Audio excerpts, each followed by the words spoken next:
nostalgia critic. I remember it so you don't have to. Teenage Mutant fucking Ninja Turtles. This is the shit. When we were growing up, Ninja Turtles were everywhere. Comic books, TV shows, breakfast cereals. They even had a pie named after them. It tasted like splooge, but we didn't care. As long as it had the Ninja Turtles on it, we were happy. So when we heard they were actually making a live-action movie based on this phenomenon, we proudly pissed our pants with joy. We shit ourselves with excitement. We vomited up vast amounts of excrement, shit on it, rolled around in it, put it back in our mouths, and proceeded to vomit it up again in roaring anticipation. Okay, maybe only I did that, but still, bottom line, we were hyped as hell. These movies kicked ass back then, and I'm sure they're gonna kick ass now. Which is to say I haven't actually seen these movies in years, but that's why as a special treat, I'm gonna sit down and review the movies with you as you're watching it with me. So, grab your vintage Teenage Mutant Ninja Turtle box of cookies and enjoy the show. Just watch the movie. Alright, New York. So far, so good. Actually, I like this opening because it doesn't even look like a Ninja Turtles movie. This could be the opening to Shaft. Watch. Who's the black private dick that's a sex machine to all the chicks? Shaft! You see? April O'Neil, Channel 3. Whoa, whoa, whoa, whoa, whoa, whoa, whoa, whoa, whoa. Who is that? April O'Neil. No. Listen, lady, I'm sure you're a fine actress and everything, but, you're not April O'Neil. No. This hot honey you see here is April O'Neil. Yellow jumpsuit, nice legs. Damn, she's fine. So come on, where's the real April O'Neil? Come on, cough her up.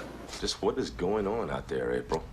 Okay. Alright, no, that's cool, you know, no problem. I mean, at least we still get to see her in the yellow jumpsuit, right? Oh, come on! That's not a jumpsuit, that's a raincoat! There is a difference. Look, you watching? I'll show you the difference. Here, watch close. Jumpsuit, raincoat, jumpsuit, raincoat, jumpsuit, raincoat, jumpsuit, raincoat, jumpsuit, raincoat, nothing alike! All I gotta say is the Turtles had better be a hell of a lot better. Awesome! Righteous! Excuse me one moment. Oh my god, look at those costumes! Those are incredible! That's exactly what radioactive ninjutsu reptiles in their late teens would look like! I mean, they're unbelievable! I mean, they're phenomenal! I mean, oh my god! I apologize for that, but even you had to admit those costumes are pretty incredible. The guy who put these all together was Jim Henson, the Muppet guy. And do you know how much those puppeteers have to squat in order to get their hands up those asses? It's not even worth thinking about. If this movie was done today, chances are they probably turned them all into computer-generated images. Oh, bullshit! They set out to rescue April from the evil Foot Clan, who want to destroy her because she's giving evil pajama-wearing psychopaths a bad name. Oh no, you didn't! Alright, April's gonna kick some ass. As you probably guessed, the Turtles save April and take her back to their home in the sewers. There she meets the Ninja Turtles' mentor, a giant rat named Splinter. And I have to admit, saying this all out loud is making me realize just how friggin' weird this movie is. Where did they come up with this stuff? So Splinter explains to April the origin where they came from. You see, years ago, Splinter was just an ordinary pet rat in Japan. After his master is murdered, Splinter somehow makes it to New York and comes across a canister of ooze and 4 baby turtles. Within a day, both the turtles and Splinter grow in size and even begin to form words. Pizza! Pizza! It could happen! Splinter decides to name them after the famous Renaissance painters, because giant mutated turtles seem to scream of the Renaissance period. It made sense back then.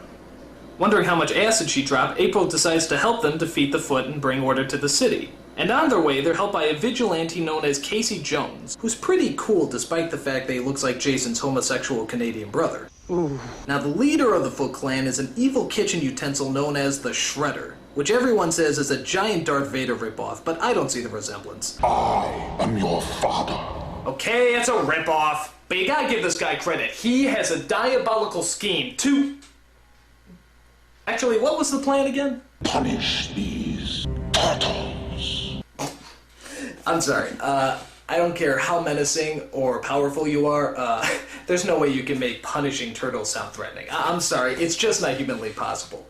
But, you see, he is using kids and teenagers to fight his battles. If you went up to a hitman and said you wanted them to hunt down some turtles, they'd probably laugh in your face. However, if you get a bunch of stupid kids, stone them off their asses, get dressed up in shiny metal, recruit them to be ninjas, and then ask them to hunt down some turtles? Dude, sign me up!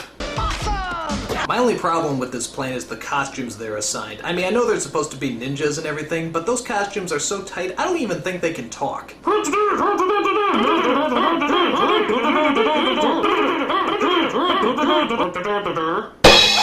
One of the things I love about this movie is the Turtles' disguises, which is pretty much just a trench coat and a fedora hat. How can nobody recognize them in that? I mean, how stupid do people have to be to not recognize a big turtle in a trench coat? Look like sort of a big turtle in a trench coat. The movie comes to a thrilling climax at the top of a tall building, where the Shredder challenges our heroes to a man-on-turtle brawl. And of course, being the Ninja Turtles, they get their green asses handed to them. What point did we lose control here? But all that changes when Splinter comes into the picture. It's Sensei versus Sensei, giant rat versus giant cheese grater. The battle of all battles begins. Here it goes. This is gonna be good. Here it comes!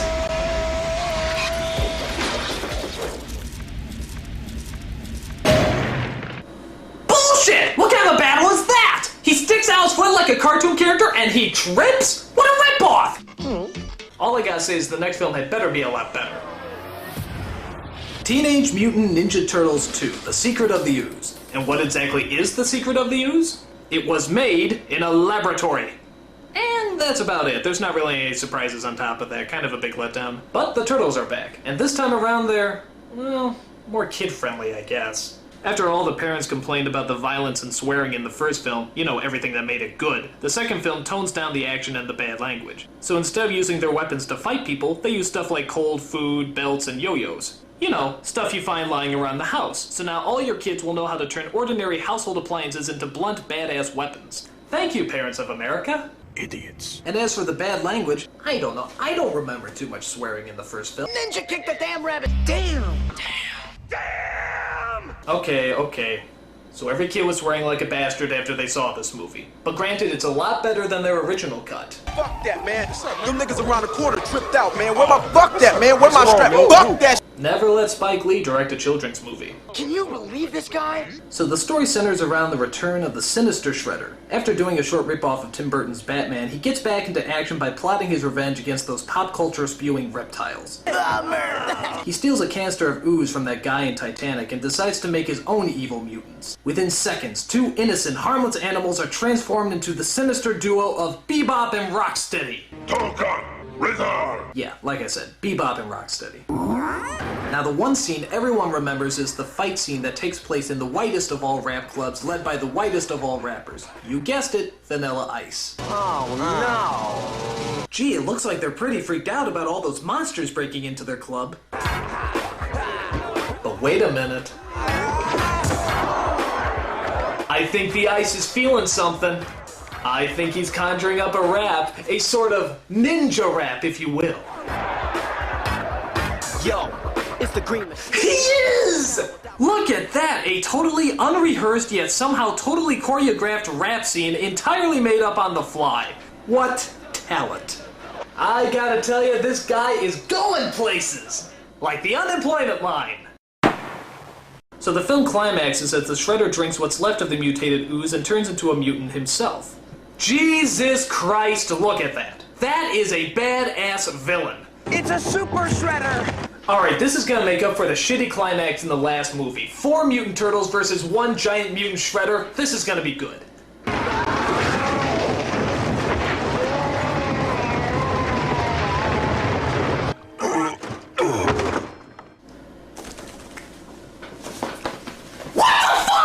Are you telling me that a regular Shredder can survive a 7-story fall and a dump truck crushing him, and yet a super Shredder can't survive a bunch of wood falling on him? Bullshit! Bullshit! Bullshit!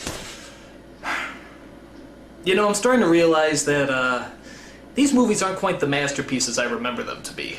I mean, they're weird as hell, they don't make any sense, and they keep pissing me off with their anti-climaxes. But I shouldn't give up hope. After all, there is still one last movie left, Teenage Mutant Ninja Turtles 3. And seeing how now they've had 2 movies to experiment with and find out what works and what doesn't, I think we can safely assume that this is going to be the best of the bunch. So, sit back and let's enjoy Teenage Mutant Ninja Turtles 3. oh my god, it's so terrible! It's so terrible!